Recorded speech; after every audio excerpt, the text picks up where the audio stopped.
क्या होगा अगर दुनिया के सबसे खतरनाक कैदियों को सरकार मरने के लिए एक आइलैंड पर छोड़ दे? आइए जानते हैं। कहानी की शुरुआत में हम जैलिन नाम के एक आदमी को देखते हैं जो एक आइलैंड पर रहने का ठिकाना ढूंढ रहा होता है और जैलिन मीलों तक चलता जाता है। फिर अचानक चलते चलते जैलिन फिसल जाता है और एक जमी हुई नदी के ऊपर गिर जाता है। जैलिन मुश्किल से वहां से बाहर निकलता है और फिर से चलना शुरू कर देता है। फिर जब चलते चलते जैलिन बहुत थक जाता है तो एक चट्टान के पास बैठ जाता है और वहां एक पतंगे को पकड़कर खा लेता है। फिर जैलिन अपनी पास्ट लाइफ के बारे में सोचता है कि कैसे वो इस जगह पर पहुंचा। जैलिन को 6 लोगों की हत्या के लिए आजीवन कारावास की सजा मिली होती है और वो एक जेल में बंद होता है। तभी उस जेल का जेलर वहां के कैदियों को बुलाकर उनसे उनके ड्रीम के बारे में पूछता है। तभी एक दूसरे कैदी को बुलाया जाता है और उससे उसके सपने के बारे में पूछा जाता है तो वो बताता है कि वो समुद्र देखना चाहता है। वहीं तीसरा कैदी बताता है कि वो चीन के खिलाफ युद्ध देखना चाहता है और चौथा कैदी कहता है कि उसे जेल में काम करना पसंद है और वो जेलर बनना चाहता है। वहीं पांचवा कैदी कहता है कि उसका सपना वापस अपने घर पर जाना है। फिर जेलर उन्हें बताता है कि वे सभी कैदियों को एक दूसरी जगह पर ले जाने वाले हैं और कुछ समय बाद सभी कैदियों को एक शिप में बैठा दिया जाता है और शिप के तहखाने में बिल्कुल असली जेल की तरह सभी कैदियों को जेल में डाल दिया जाता है। इनमें से मार्कस नाम का एक कैदी बहुत ही खतरनाक होता है जिसने जेलर को बताया था कि उसका सपना जेलर बनने का है और वो एक बॉस के तरीके से बर्ताव भी करता है। तभी हम देखते हैं कि मार्कस एक आदमी को सिर्फ इसलिए मार देता है क्योंकि वो उसे सोने के लिए अपना बेड नहीं दे रहा था। फिर जहाज का डेक बंद हो जाता है और जहाज वहां से किसी आइलैंड की ओर निकल पड़ता है। इधर सारे कैदी घबराने लगते हैं और सोचते हैं कि पुलिस वाले उन्हें समुद्र में मारने के लिए ले जा रहे हैं और फिर सभी कैदी हिंसक होने लगते हैं और वो आपस में ही लड़ने लगते हैं। कैदियों के जेल में 2 ग्रुप होते हैं और दोनों ग्रुप के कैदी एक दूसरे को मारना शुरू कर देते हैं। वो एक दूसरे को सलाखों के पीछे से मारने लगते हैं। वहाँ सिर्फ एक कैदी स्टेरिक ही चुप होता है क्योंकि वो बहुत बूढ़ा हो चुका था और वो किसी को भी मार नहीं सकता था। हालांकि ज्यादा देर तक लड़ाई नहीं चलती क्योंकि गार्ड्स वहां पर जल्दी से पहुंच जाते हैं और उन्हें रोकने के लिए एक फायरिंग से स्लीपिंग गैस को फेंकते हैं और फाइटिंग रुक जाती है। इसके बाद हम देखते हैं कि सभी कैदियों को एक आइलैंड पर ले जाया जाता है जहां कैदियों को नंबर वाली हथकड़ियों से बांधकर छोड़ दिया जाता है और फिर एक औरत वहां आती है जिसका नाम मोर्टा होता है। मोर्टा उन्हें बताती है कि सभी देशों में मृत्युदंड अपराध हो गया है, इसलिए सभी जेलों को बंद किया जा रहा है और इतनी बड़ी संख्या में अपराधियों को रोकने के लिए जगह खत्म हो रही है। इसी वजह से रूसी सरकार और कुछ इंटरनेशनल ऑर्गेनाइजेशन द्वारा टेरा नोवा स्कीम की शुरुआत करने के लिए इस आइलैंड को चुना गया है। आज से तुम सभी कैदी इस आइलैंड पर हमारी निगरानी में रहोगे और यहाँ जीवन जीने के लिए तमाम जरूरतों की वस्तुएं हैं जिनमें से 3 महीने तक चलने वाला भोजन भी है और यहाँ एक डिवाइस उन पर परमानेंट नजर रखेगी और आसपास को संचार के साधन भी हैं और एक कैदी को नाव ले जाने की इजाजत है जो समुद्र में स्थित संचार माध्यम से हमसे कांटेक्ट कर सकता है और कैदियों की जरूरत की मांग कर सकता है। लेकिन मार्कस इस आइडिया से खुश नहीं होता और वो मोर्टा की तरफ एक बड़ा सा पत्थर फेंकता है। तभी गार्ड कैदियों को रोकने के लिए जल्दी से हवा में फायरिंग करते हैं और सभी कैदियों को एक लाइन में भेज देते हैं और मोर्टा उनसे स्पष्ट कहती है कि तुम्हें टेरा नोवा प्रोग्राम से आपत्ति नहीं होनी चाहिए और अगर तुम लोग इस आइलैंड से भागने की कोशिश करते हो तो तुम्हें फिर से जेल में डाल दिया जाएगा। और मोर्टा और गार्ड वहां से जाने से पहले चाबियों का एक गुच्छा फेंकते हैं जिसमें सभी कैदियों की हथकड़ियों की चाबी होती है और फिर गार्ड्स और मोर्टा वहां से चले जाते हैं। इसके बाद सभी कैदी चाबियों के लिए दौड़ते हैं और आपस में एक दूसरे को मारने लगते हैं। आखिरकार एलिस का गैंग सिचुएशन को हैंडल कर लेता है और सभी कैदी बाद में वहां पड़े बॉक्सेस के पास जाते हैं जिनमें से एलिस को अच्छे जूते और जैकेट मिलती है और वहां से नाव से बाहर जाने का रास्ता खोजने के लिए वो लोग स्टेरिक को चुनते हैं। लेकिन बाकी कैदियों को ये बात बिल्कुल पसंद नहीं आती और लड़ाई फिर से शुरू हो जाती है। वहीं इस लड़ाई में दर्जन कैदियों की मौत हो जाती है और मोनिक नाम का कैदी एलिस को पत्थर से मार डालता है और मार्कस स्टेरिस को मार डालता है। वहीं इस लड़ाई के बीच 3 कैदी मौका देकर नाव लेकर भाग रहे होते हैं लेकिन वो लहरों के कारण बीच रास्ते में ही मर जाते हैं। फिर अगले सीन में हम देखते हैं कि बाकी बचे कैदी गोदाम में जाकर सामान बांटने लगते हैं। वहाँ मार्कस को एक हथियार मिलता है और वो उसे अपनी हथकड़ी खोल देता है। पर इस सबसे अलग जैलिन अपना एक बैग तैयार करता है और ठंड से बचने के के लिए एक जैकेट पहनकर निकल पड़ता है और जाते जाते सीपा को कहता है कि मौत के सिवा यहाँ कोई रास्ता नहीं है, भोजन सिर्फ 3 महीने तक ही चलेगा, इसलिए वो अपने दम पर जिंदा रहने के लिए यहाँ से भाग रहा है और उसे आशा है कि वो इस आइलैंड से बाहर निकलने का कोई ना कोई रास्ता जरूर खोज लेगा और वो वहाँ से चला जाता है। गाइस, अब हम मूवी की स्टार्टिंग में आ जाते हैं जहाँ जेलिन थका हुआ चट्टान के पास बैठा होता है और अपने पास्ट के बारे में सोच रहा होता है। तभी जेलिन को चलते चलते एक गुफा दिखती है और वो वहीं रुकने का फैसला करता है। तभी हम देखते हैं कि जेलिन बैठकर अपने परिवार की तस्वीर देखता है और वो उन्हें बहुत याद करता है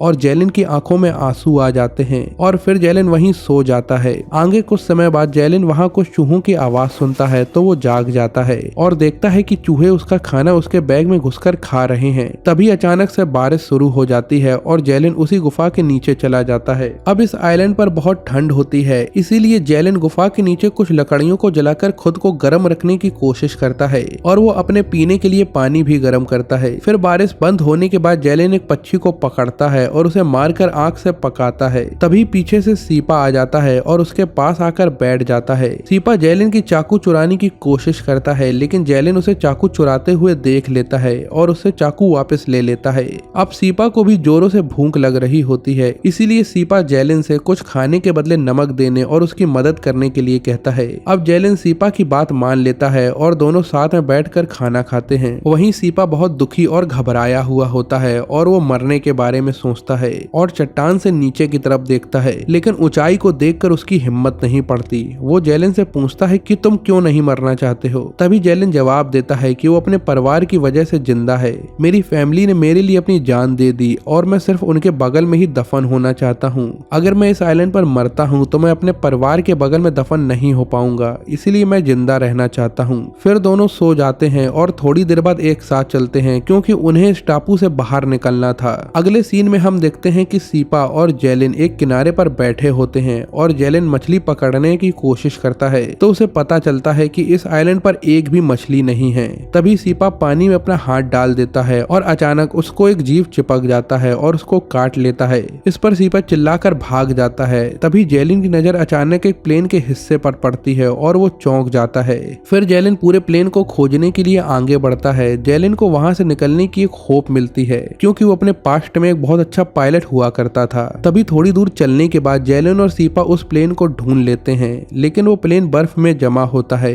और प्लेन को 2 लोग बर्फ से नहीं निकाल सकते थे, इसीलिए वो वापस बेस कैंप में जाकर कुछ कैदियों की मदद लेने का फैसला करते हैं। लेकिन बेस कैंप जाने के लिए अभी भी उन्हें बहुत मुश्किलों का सामना करना बाकी था क्योंकि ठंड उनको किसी भी समय मार सकती थी। फिर अगले सीन में दोनों जैसे तैसे अपने बेस पर वापस पहुंचते हैं और वहां जाकर देखते हैं कि पूरा पासा ही पलट चुका है। मार्कस और उसके गैंग के सारे लोगों ने बेस कैंप पर कब्जा जमा लिया होता है और मार्कस खुद को वहां का जेलर मानता था। मार्कस के ऑर्डर के बाद सभी कैदियों को भागकर सलाखों के पीछे जाना होता था और जो उनमें से आखिरी रह जाता था उसे मार्कस और उसके गैंग के लोग मारकर खाते थे। वहीं जेलिन और सीपा कोयले और आग जैसी जरूरत के सामान को बेस कैंप में ढूंढने लगते हैं क्योंकि वो लोग इतना चलने के बाद लगभग जम गए थे और जमीन पर गिर जाते हैं। तभी सीपा को कुछ शोर सुनाई देता है और वो उठकर देखता है कि मार्कस के गैंग के कुछ लोग किसी कैदी को मारकर खाने वाले हैं। तभी कुछ कैदियों की नजर सीपा और जेलिन की तरफ पड़ती है। सीपा समझ जाता है कि वो उनको पकड़ने आ रहे हैं, इसलिए वो तो उठकर वहां से एक चट्टान के पीछे छुप जाता है, लेकिन जेलिन वहीं सो रहा होता है। तभी सीपा जेलिन को बचाने आता है और उसे जगाने की कोशिश करता है, लेकिन इतने में ही मार्कस के लोग उन्हें पकड़ लेते हैं और दोनों को वापस बेस कैंप पर ले जाया जाता है। अब मार्कस ये तय करने की कोशिश करता है कि उन दोनों के लिए क्या सजा दी जाए और मार्कस दोनों को मारकर उनकी बॉडी को पकाकर खाने के लिए कहता है। तभी जेलिन मार्कस को एक डील ऑफर करता है और वो मार्कस से कहता है कि अगर वो भोजन का इंतजाम करने के लिए उसे बोट में बैठाकर वहां से जाने दे तो वो उसे उस जगह के बारे में बताएगा जहां उसने एक प्लेन को देखा था। इस पर मार्कस जेलिन की डील को स्वीकार करता है और उन्हें बाहर निकालने के लिए दरवाजे खोल देता है, लेकिन मार्कस जेलिन के साथ 2 कैदियों को भेजता है ताकि जेलिन नाव लेकर भाग ना जाए। तभी जेलिन कैदियों के साथ भोजन का इंतजाम करने चला जाता है। फिर मार्कस अपने आदमियों से पूछता है कि वो जेलिन के बारे में क्या जानते हैं। तभी मार्कस को पता चलता है कि जेलिन एक अच्छा पायलट हुआ करता था और उसके परिवार की एक विमान दुर्घटना में मौत हो गई थी। अब ये सुनकर मार्कस को लगता है कि जेलिन हमारे लिए खतरा बन सकता है और जैसे ही जेलिन नाव को कैंप से दूर ले जाता है तो मार्कस अपने सौदे को रद्द कर देता है और सभी कैदियों को वापस कैद में जाने का आदेश देता है। तभी उनमें से एक कैदी मार्कस का सामना करने की कोशिश करता है लेकिन उसे तुरंत मार दिया जाता है। फिर हम देखते हैं समुद्र में कैदियों में से एक कैदी नाव से गिर जाता है लेकिन जेलिन उसे पकड़ लेता है और एक कैदी इस डिवाइस के पास पहुंच जाता है और डिवाइस से मदद मांगता है लेकिन वो डिवाइस टूट जाती है। फिर कैदी अपनी नाव लेकर किनारे के पास वापस आ जाते हैं और मार्कस को बताते हैं कि भोजन आ रहा है, पर हकीकत में कोई भी नहीं आ रहा होता है और मार्कस को भी उनकी बातों पर विश्वास नहीं होता। इसके बाद सीपा एक इमरजेंसी मैसेज लिखता है क्योंकि मोर्टा ने उनसे कहा था कि एक डिवाइस उन पर नजर रखे हुए है और सीपा जानना चाहता था कि क्या कोई डिवाइस रियल में उन पर नजर रखे हुए है, लेकिन उसको समझ आ जाता है कि ऐसी कोई भी डिवाइस नहीं है जो उन पर नजर रखे है और सभी कैदी निश्चित हो जाते हैं। तभी जेलिन इन कैदियों की एक टुकड़ी को प्लेन की ओर ले जाता है और कैदी विमान को देखकर खुश हो जाते हैं और फिर विमान के सभी टुकड़ों को बीच पर लाकर उन्हें जोड़कर एक विमान बना लिया जाता है। तभी अचानक से वहां मोर्टा और उसके गार्ड पहुंचते हैं और सभी कैदी गुस्से में मोर्टा की ओर भागने लगते हैं, लेकिन गार्ड्स कैदियों को मोर्टा से दूर रखने के लिए एक गैस का इस्तेमाल करते हैं और बाद में मोर्टा जेलिन से बात करती है। इसके बाद मोर्टा जेलिन से उसकी मांग के बारे में पूछती है। तभी जेलिन उससे गैस की मांग करता है और मोर्टा उलझन में पड़ जाती है कि वो लोग गैस का क्या करेंगे। तभी जेलिन मोर्टा को बताता है कि गैस एक जनरेटर के लिए है जो हवा से चलने वाला होता है, लेकिन वो कभी कभी काम नहीं करता, इसीलिए हमें गैस चाहिए है। फिर जेलिन मोर्टा से ये पूछता है कि उसके संदेश का जवाब क्यों नहीं दिया गया, लेकिन मोर्टा बात पलट देती है और उनसे पूछती है कि तुम लोग कैंप से इतनी दूर क्या कर रहे थे, और जेलिन उसे बताता है कि वो मछली पकड़ने गया था। पर मोर्टा को उसकी बातों पर शक होता है क्योंकि इस आइलैंड पर कोई भी मछली नहीं पाई जाती है, इसलिए जेलिन फिर से बात को पलटता है और उन्हें बताता है कि वो लोग जीवों को ढूंढने गए थे जो खाने योग्य हों। इसके बाद मोर्टा उनसे कैदियों के बारे में पूछती है तो जेलिन उन्हें बताता है कि 206 में से सिर्फ 87 कैदी ही बचे हुए हैं और बाकी सभी कैदी मर चुके हैं और बचे हुए कैदियों में से काफी बीमार हैं, लेकिन कोई भी इस स्कीम को छोड़कर जेल वापस नहीं जाना चाहता है। फिर मोर्टा और उसके गार्ड्स कैदियों को गैस और बाकी सामग्री देकर वहां से चले जाते हैं और जेलिन और उसके लोग विमान में गैस भरने की कोशिश करते हैं और सब खुश हो जाते हैं क्योंकि प्लेन काम कर रहा था। अगले सीन में हम देखते हैं कि अमेरिकन कैदियों को भी इसी आइलैंड पर छोड़ दिया जाता है क्योंकि वो भी टेरा नोवा स्कीम का हिस्सा थे और अमेरिकन कैदियों का एक नेता था जो दिखने में बहुत खतरनाक लगता था, लेकिन जेलिन उससे हाथ मिलाने की कोशिश करता है, लेकिन वो बहुत खड़ूस टाइप होता है और जेलिन को मारने लगता है और फिर से दोनों ग्रुप्स के बीच लड़ाई शुरू हो जाती है। इस लड़ाई में कई कैदियों की जान चली जाती है और ये सब इस टेरा नोवा स्कीम के प्रमुखों द्वारा देखा जा रहा था। फिर जब उन्हें पता चलता है कि 40 से भी अधिक कैदी मारे गए हैं और बचे हुए कैदी उस आइलैंड पर शांति से नहीं रहेंगे और वो सब एक दूसरे की जान के दुश्मन हैं, तो मोर्टा सेंट्रल मिनिस्टर को फोन करती है और बताती है कि अब उन्हें इस आइलैंड के सभी कैदियों को पूरी तरीके से खत्म कर देना चाहिए क्योंकि टेरा नोवा स्कीम फेल हो चुकी है। और फिर वहां गार्ड्स का एक ग्रुप आता है जो सभी कैदियों को गोली मारने लगते हैं, लेकिन जेलिन और सीपा छुप जाते हैं और 2 कैदी और भी चट्टानों के पीछे छुपे हुए होते हैं। फिर जब गार्ड्स वहां से चले जाते हैं तो वो चारों कैदी विमान को बाहर खींच कर लाते हैं, लेकिन जैसे ही वो उसमें सवार होने वाले होते हैं तभी सीपा एक पहाड़ पर खड़ा होता है और जेलिन को बताता है